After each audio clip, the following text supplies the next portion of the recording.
Good afternoon అండి. నిన్న మాకు రాయదుర్గం పోలీస్ స్టేషన్ నుంచి ఒక 0 ఎఫ్ఐఆర్ రావడం జరిగింది.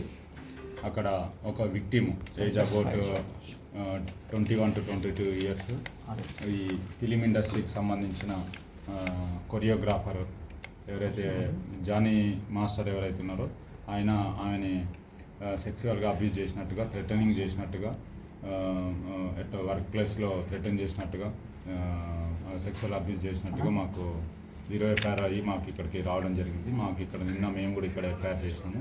దాంట్లో ఇన్వెస్టిగేషన్ చేస్తున్నాము. యాజ్ పర్ ఇన్వెస్టిగేషన్ వచ్చిన ఎవిడెన్స్ని బట్టి ఫర్దర్గా ప్రొసీడ్ అవుతాము.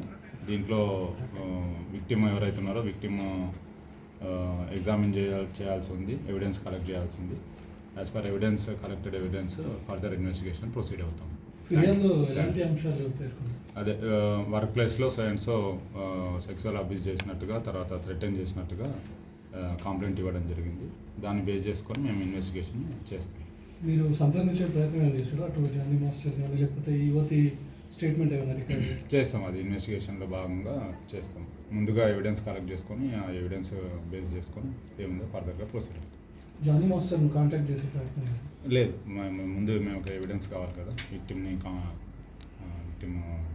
ఇచ్చే ఎవిడెన్స్ని బట్టి, ఆమె స్టేట్మెంట్ని బట్టి ఏముంది అంటే చూస్తాం. ఆమె వచ్చిందా సార్ ఇక్కడ? Thank you. విక్టిమ్ అందుబాటులోకి వచ్చినారు. ప్రజెంట్ లేనని చెప్తున్నారు. అవుట్ ఆఫ్ స్టేషన్ వస్తానని చెప్తున్నారు. చేస్తాం. యాజ్ పర్ ప్రొసీజర్ ఏముందో అది చేస్తాం. Thank you.